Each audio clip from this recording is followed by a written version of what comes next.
Good day, this is Jim Pytel from Columbia Gorge Community College, Renewable Energy Technology Program. This is RET 120 Hydraulics. This lecture is entitled Troubleshooting Electrically Controlled Hydraulic Systems and another example of electrically controlled hydraulic systems. Okay, so I'm definitely asking you to re-familiarize yourself with the previous lecture entitled Electrical Control of Hydraulic Systems, because we're picking up where that one left off. Okay, so following that lecture, you guys might be dividing yourselves into two camps. Number one, whoa, I need to overlook this thing again because it's something new to you. Don't worry, revisit that lecture, you'll have no problem. Sometimes it takes a little bit getting used to this here. We're going to revisit the same circuit again. And the second camp of you guys are like, this is so cool. Electrically controlled hydraulic systems can never go wrong. And I'm here to tell you they do go wrong, and they go wrong in a big way, and you need to learn how to troubleshoot them. Okay, so here is our same electrically controlled hydraulic system we've discussed in our previous lectures, where it is a clamp and press hydraulically sequenced electrically controlled hydraulic system. Okay, let's just go ahead and press push button 1. Push button 1, we press it. It's closed. It's normally open. It closes. What happens to CR1? Energizes. CR1A closes. CR1B closes. CR1C opens. Here's where the troubleshooting comes in. Normally, we would expect a path of current from here to there. What happens if LS1, which is right in that first rung there, it was supposed to be normally closed, but what would happen if it was open? Okay? Well, quite obviously, CR1 would have never energized. Okay? So right from the bat right there, you would expect a major problem if LS1 was already open. So it helps to figure out what is the circuit supposed to do. And again, that is the ultimate troubleshooting advice to give you for any situation. What is it supposed to do anyways? If you don't know what it's supposed to do and you're trying to troubleshoot it, you might be troubleshooting a normal feature of the circuit. Okay, so let's go back to our troubleshooting example. Let's pretend LS1, it's open, it's supposed to be normally closed. I press push button 1, I can press it all day long. There is no path from here to there. Okay, so CR1 doesn't even energize. I would first suspect I would check these wires in between push button 1 and limit switch 1. This wire here, does my relay have a ground? I would check limit switch 1, which is the troubleshooting example I gave you, and I would actually check the relay itself. You know, the relay itself might be burned out. Okay, so that's our first troubleshooting example. But let's go ahead and put ourselves back into limit switch 1. It's normally closed, it's functional. Our relay is functional, and we press push button 1 again. Okay, so boom, got a path of current. Lights up. This guy closes, this guy closes. This guy opens. Okay, so what happens? Solenoid A energized. We switch to a straight through condition, and our clamper tries to extend because that pressurized flow enters here. It can't because of the sequence valve until pressure in the clamper comes to our required pressure. Let's say it's 500 psi, and our clamp jams. It's kinked sideways. Pressure builds up, builds up, builds up. Our sequence valves open, and the presser extends without it being clamped. There's a problem. Okay? So obviously this is a hydraulic problem with this thing. Troubleshooting is not in the electrical circuit. It's in the hydraulic circuit. Okay, so what is this presser making a decision on? It is only making a decision on pressure because of the hydraulic sequence valve. So if I was to modify this circuit, what I would probably do is have some pressure sensing, and maybe the addition of maybe other limit switches here on our clamper to see, hey, as my clamper, I know it's reached pressure, but it has even hit this limit switch down here. So basically I'm checking for pressure and position. Okay, so our first example was a problem within the electrically controlled circuit. And now here's a problem in the hydraulic circuit itself. Okay, so I'm going to redraw this here. Okay, let's say our clamper's not jammed now. We're still on our straight through position. Our clamper has extended. It's gotten a hold of the workpiece. Pressure starts to rise, and the sequence valve opens. Our pressurized flow enters our cap end of the presser, and this thing starts extending. Notice limit switch 2. Limit switch 2 is normally closed, being held open. And let's say it's stuck. Let's say there's some resin or some dirt or something like that stuck inside limit switch 2, where it's normally closed, being held open, and it stays open. Okay? So limit switch 1, this thing extends, clicks this guy, limit switch 1 right there, that guy opens up, de-energizing CR1, changes everybody back to our to our end state there. And what happens now? Well, because that thing's open, solenoid B does not energize and it does not retract. Okay, so again, here's a problem that our electrically controlled hydraulically sequenced circuit, it's not seeing that it's completed the press. Okay, one could easily do, let's just start off from the beginning here.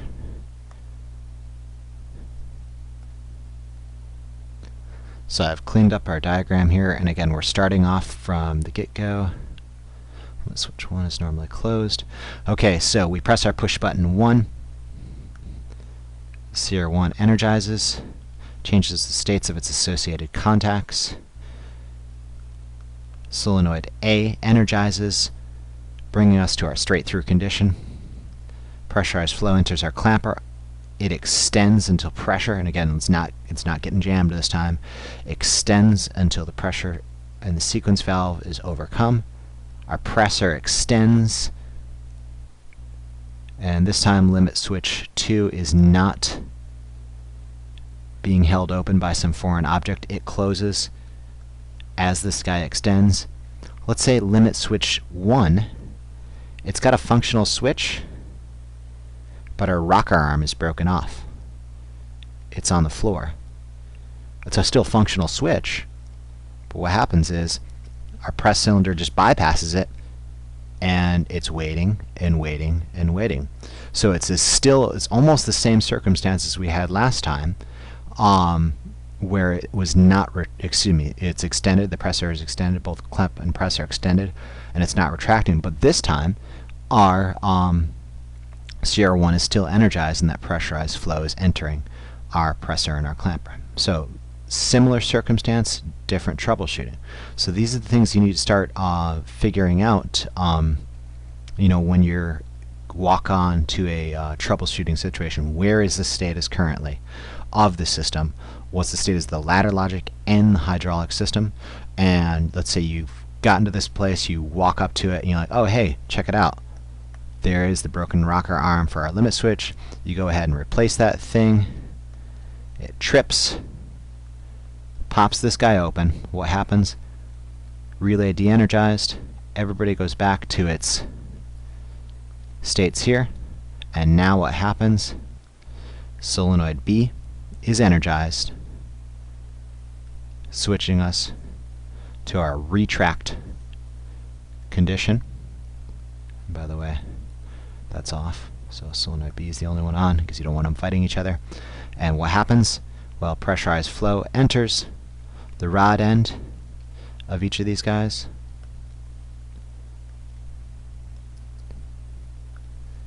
because we're in our cross through, and because of our bypass here, these guys retract simultaneously. Okay, bringing us back to the point where limit switch 2, as this thing was retracted, hits this guy again, reopens that, de-energizing solenoid B, and we're good to go. Okay, because limit switch 1, by the way, has closed again once that thing retracts. We're right back at the beginning where we started. Okay, so notice how the press and the clamp simultaneously retracted. Okay, because our next example, which we're about to do, is going to have some added functionality. Notice we had our jammed clamp problem there.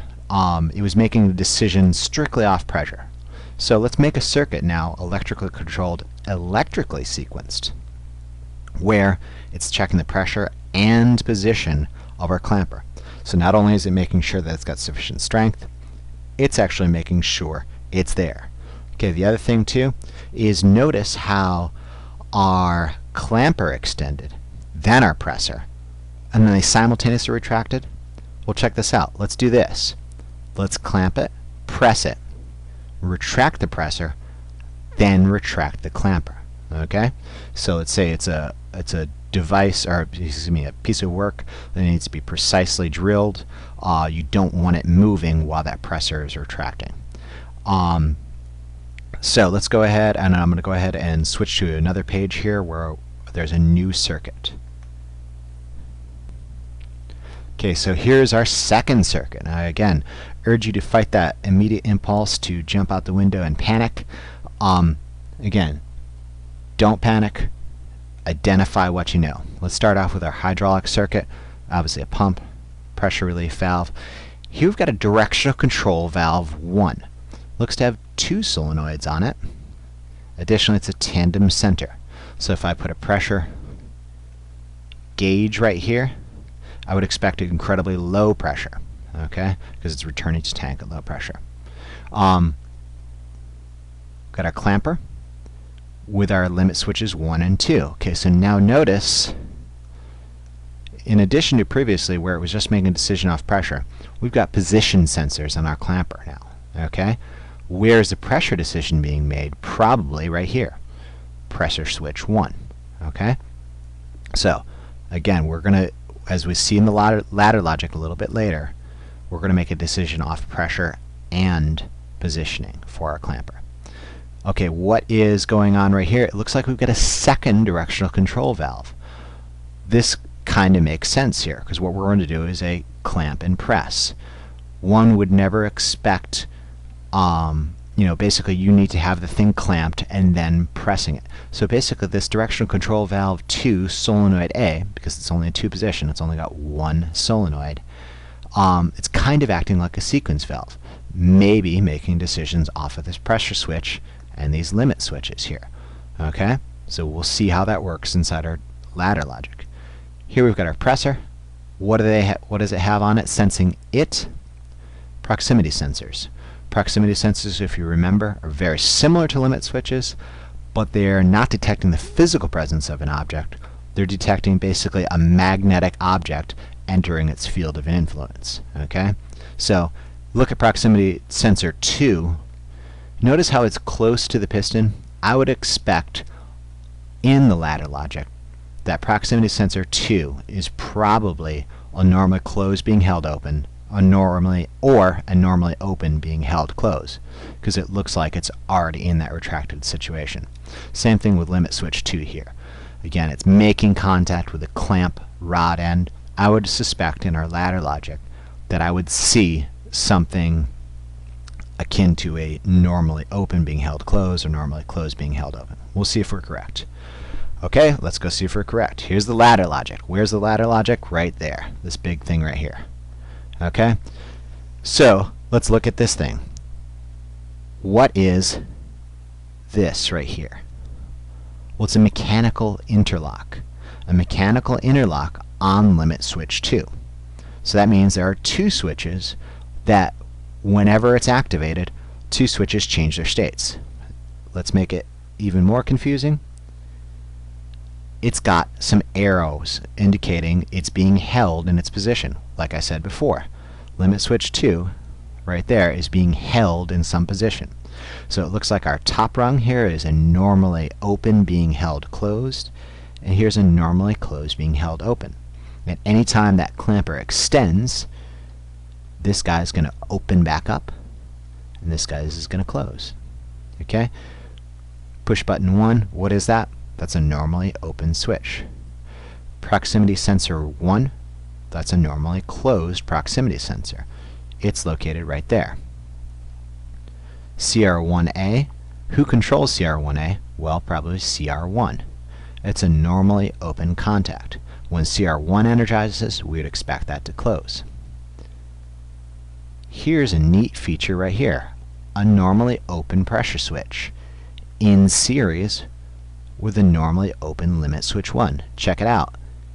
It needs to have pressure, and it needs to be in the correct position to energize directional control valve 2 solenoid A, which is this guy, extending our pressor.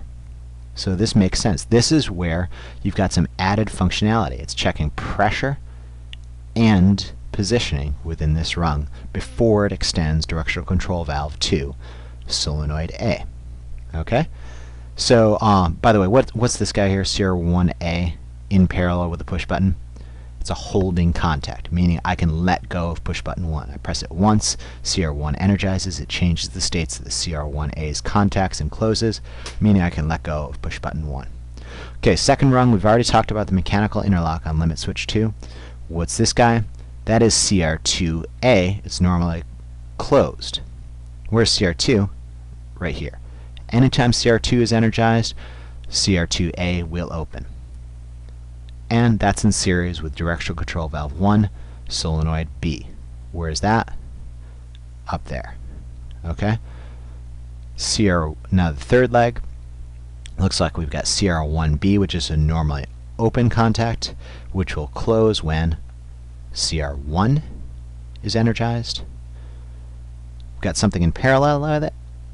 Proximity sensor 2. If you remember right, proximity sensor 2 is something in its de-energized state right there. It's being held back or being activated, or whatever it might be. Okay, so it looks like in this particular case it's normally closed, and because of this arrow it's being held open. Okay? We already talked about CR2 in this rung, in parallel with directional control valve 1 solenoid B. Where is that? Right there. I may have made a mistake here. I did. One moment.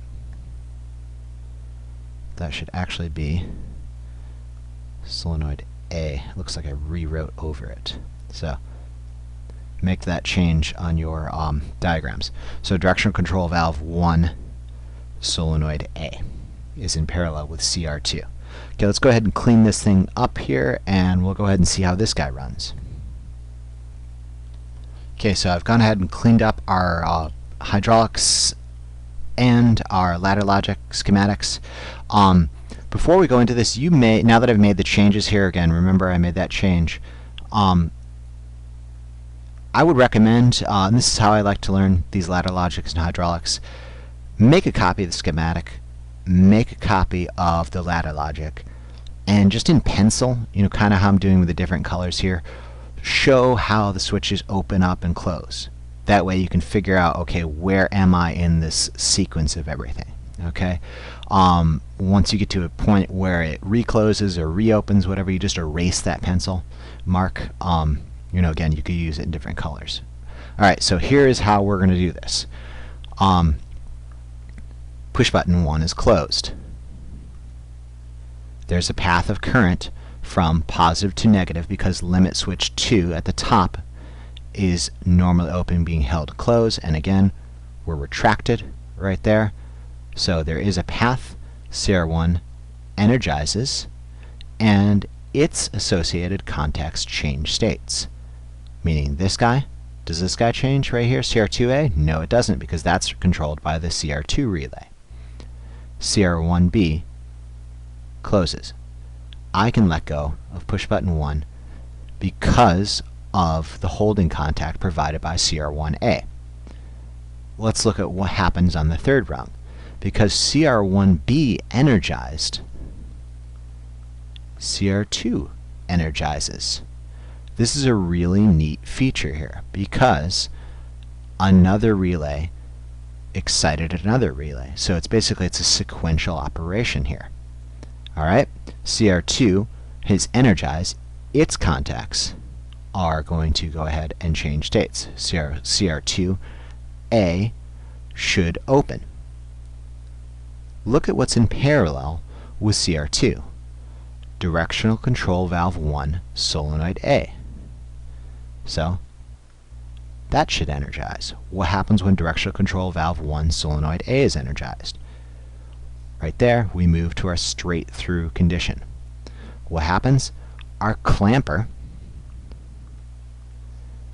goes ahead and pressurized flow enters the cap end and it starts extending. Does our presser extend? No, because directional control valve 2 is in our cross-through connection. It's continually retracting the presser. Okay? So once the clamper starts to extend, it leaves limit switch 2 behind. So what happens? That via the mechanical interlock here, I'm just going to draw this in red. It's a normally open being held closed. This guy opens up. This is a normally closed being held open. It closes right there. And our circuit has changed once again. Until, now it's continually extending. It's not really going to change until it hits limit switch 1. So now it hits limit switch 1. Limit switch 1 closes. And let's go back to our troubleshooting example. What would happen if limit switch 1 was broken off? Well, it wouldn't close and would not enable that particular leg of this ladder logic. Okay, now basically it's just going to sit here. Its reach positioning is sufficient pressure available for the clamper. Not yet, but it's rising and rising and rising. And let's say this thing's set for 500 psi. At 500 psi, what happens to our pressure switch? It closes. Here's where the magic happens. Because of the holding contact, CR1A, through our normally closed proximity sensor 1, we have a path of current enabled by our pressure and our positioning. So some added functionalities. Yes, there's some additional electrical components to directional control valves in this particular case, but we are checking for pressure and positioning now. What happens to directional control valve 2, solenoid A? It energizes, and now our presser extends. What happens to our presser once it extends? Well, because proximity sensor 2 is, down here in our ladder logic, is normally closed being held open, it's going to close until we hit proximity sensor 1, at which point that opens up. Now there's a major state change here because there is no longer a path, because the push button 1 is open again, and via the holding contact we were capable of maintaining energy on the CR1 relay, but we just broke it right there. So what happens now? CR1 de-energizes. This guy opens. This guy opens. This guy turns off. So directional control valve 2, solenoid A comes off. And our presser should retract. Okay, so this is pretty neat. We've clamped it. We've pressed it. Now the presser is going to retract. What happens when the presser retracts? Proximity switch 1, because it's left this region, recloses until it retracts all the way to proximity switch 2, which, if we remember right, was normally closed being held open. So it goes back to our being held open state. Again, just think about the troubleshooting opportunities here. There's no limit of things that can possibly go wrong. Okay, it's opened up again. Let's say it just didn't open up again. It would constantly stay closed. There's your problem right there. Because what happens is, via this relay here, CR1B, we've broken that path and this path. What's going to happen to CR2? Well, it should de-energize, turning off directional control valve 1 solenoid A and reclosing that guy. Okay? So, directional control valve 1 solenoid A is turned off, and because this limit switch 2 right here is normally closed being held open, it's not in that position anymore because it's extended all the way to limit switch 1. We do have a path of current here to energize directional control valve 1 solenoid B to retract it. Okay, so we've already retracted our pressor. Let's retract our clamper. Retract our clamper. Limit switch 1 reopens because it's retracting. Oh, by the way, the pressure has dropped because it's just super limited load, pretend, until it hits limit switch 2 again. It retracts all the way back to limit switch 2. What's it do? Well, this normally open being held closed comes back. What happens here? It's a normally closed being held open, breaking the path from here to there. And what happens? Directional control valve 1 solenoid B is turned off, and we're right back where we started. Okay? This is a complicated system. I know some of you guys are freaking out right now. Don't worry. What I'm trying to show you guys is just additional examples of how you, with some added components, you've got some added functionality, and just giving you a little bit more practice with holding contacts, mechanical interlocks, and some of the normally closed, normally open switches, and normally open being held closed, normally closed being held open switches, and some of the control logic you can possibly come up with here. I'm not expecting you to design anything like this right now, but I should expect you to be able to identify components within it, and given a basic ladder logic schematic, figure out what it's going to do. And additionally, be prepared for those events where it doesn't work like it's planned.